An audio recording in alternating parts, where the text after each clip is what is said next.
Welcome back to my channel. Let's bloom. Let's start with the topic life cycle in algae. जो mainly algae है उसमें हमें 5 अलग अलग तरीके के लाइफ साइकिल्स देखने को मिलते हैं। बिफोर स्टार्टिंग की कितने टाइप्स के लाइफ साइकिल हैं और कौन कौन से हैं, हमें पहले पता होना चाहिए कि लाइफ साइकिल जो है वो होता क्या है। तो लेट्स सी कि लाइफ साइकिल क्या होता है। अब हमें पता है कोई भी ऑर्गेनिज्म है, चाहे वो प्लांट हो या फिर एनिमल हो, वो ऑर्गेनिज्म ग्रो करेगा ही। और जब ऑर्गेनिज्म की ग्रोथ हो रही होती है तो उसी टाइम पर उसकी डेवलपमेंट भी होती है। और ग्रोथ और डेवलपमेंट के टाइम पर जो ऑर्गेनिज्म है उसकी मॉर्फोलॉजी में बहुत सारे चेंजेस आते हैं।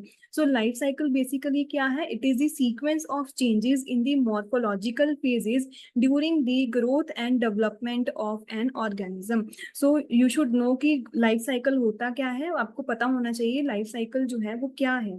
द नेक्स्ट इज की जो लाइफ साइकिल है ऑर्गेनिज्म का, उसमें दो चीजें हमेशा ही कॉमन रहती हैं।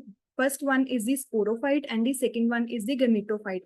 अब ऐसा लाइफ साइकिल जिसमें स्पोरोफाइट और गमेटोफाइट दोनों प्रेजेंट होंगे, उस लाइफ साइकिल को हम बोल देते हैं कि वो ऑल्टरेशन ऑफ जनरेशन शो कर रहा है। मतलब एक ऐसा लाइफ साइकिल जिसमें स्पोरोफाइट जो है और गमेटोफाइट दोनों प्रेजेंट है, उस लाइफ साइकिल को बोल देते हैं कि वो life cycle alteration of generation वाला लाइफ साइकिल है।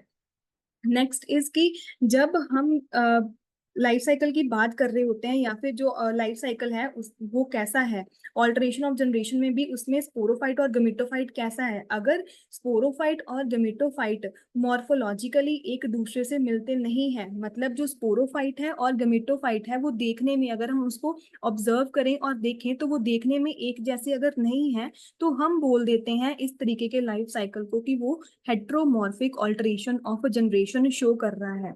Means when the gametophyte does not resemble the sporophyte, this is called as the heteromorphic alteration of generation। और दूसरी तरफ अगर कोई ऐसा लाइफ साइकिल है जिसमें गैमेटोफाइट जो है वो रिजेंबल कर रहा है स्पोरोफाइट को, उस लाइफ साइकिल को हम बोल देते हैं homomorphic alteration of generation. Homo means similar, morphic means morphology. अगर गेमेटोफाइट और स्पोरोफाइट की मॉर्फोलॉजी सेम होगी, सिमिलर होगी, उस तरीके के लाइफ साइकिल को हम बोल देते हैं होमोमॉर्फिक ऑल्टरेशन ऑफ जनरेशन। अब जो नेक्स्ट चीज हमें पता होना चाहिए वो ये है कि जो स्पोरोफाइट है और गेमेटोफाइट है वो करते क्या है। जहां तक स्पोरोफाइट की बात आती है, स्पोरोफाइट का काम है कि उसने डिप्लॉयड जो वो डिप्लॉयड नेचर का होगा और उसका काम क्या है कि उसने हैप्लॉयड स्पोर्स बनाने हैं। और जो गमेटोफाइट है उसका मेनली काम क्या होता है कि उसने गैमीट्स की प्रोडक्शन करवानी है और गैमीट्स जो है वो हैप्लॉयड होंगे। एक और चीज जो आपको याद रखनी चाहिए वो ये है कि जो स्पोरोफाइट है वो जनरली डिप्लॉयड नेचर शो करता है और हैप्लॉयड स्पोर्स बनाता है, और जो गमेटोफाइट है वो हैप्लॉयड नेचर शो करता है और हैप्लॉयड गैमीट्स की ही फॉर्मेशन करवाता है।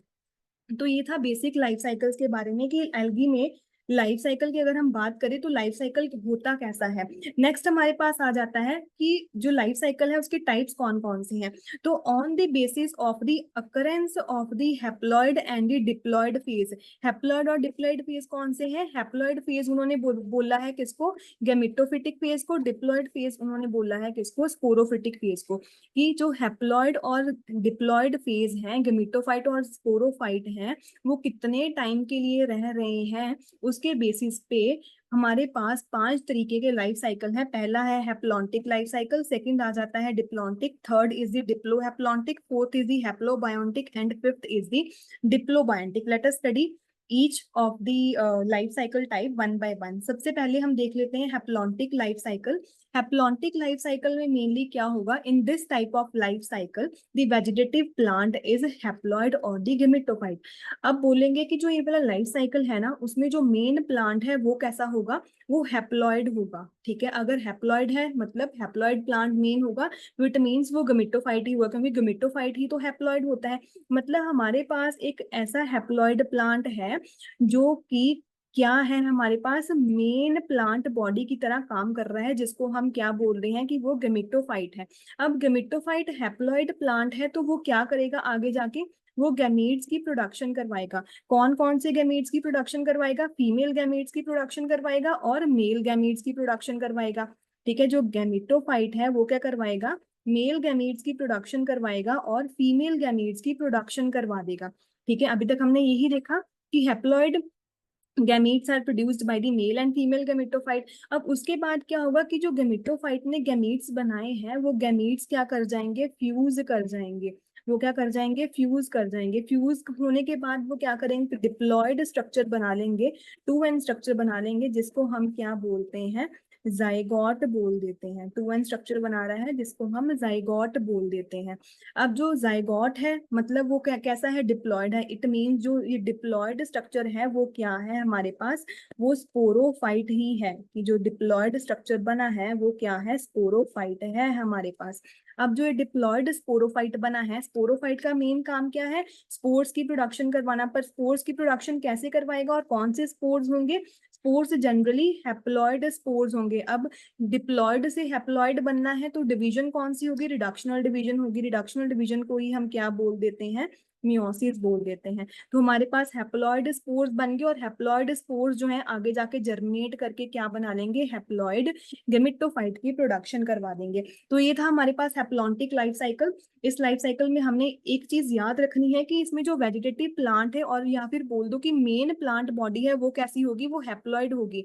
अगर हैप्लॉयड प्लांट बॉडी है तो हैप्लॉयड तो गेमेटोफाइट ही होगा, तो ऑब्वियसली वो गेमेटोफाइट ही होगा।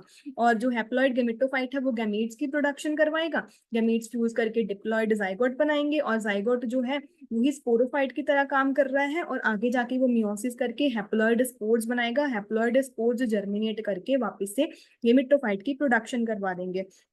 तो इसमें उन्होंने क्या बोला है, thus there is alteration of the haploid gametophyte phase and the single cell diploid phase called as sporophyte. तो इस तरीके के लाइफ साइकिल को हम हैप्लॉन्टिक लाइफ साइकिल बोलते हैं, क्योंकि अगर आप देखोगे इस लाइफ साइकिल में जो मेजोरिटी ऑफ द फेजेस हैं वो सारे कैसे हैं, वो हैप्लॉयड ही हैं। इसलिए इस लाइफ साइकिल को हम हैप्लॉन्टिक लाइफ साइकिल बोलेंगे। हमने स्टार्टिंग में यही बोला था कि अकरेंस के बेसिस पे लाइफ साइकिल्स को डिवाइड करा है। तो जो इस लाइफ साइकिल में हैप्लॉयड फेज ज्यादा ड्यूरेशन के लिए है तो हम बोल देंगे कि लाइफ साइकिल कैसा है, हैप्लॉन्टिक लाइफ साइकिल है। और ज्यादातर ये किसमें देखने को मिलता है, क्लोरोफाइसी के जितने भी मेंबर्स हैं उसमें आपको ये ज्यादातर देखने को मिलेगा।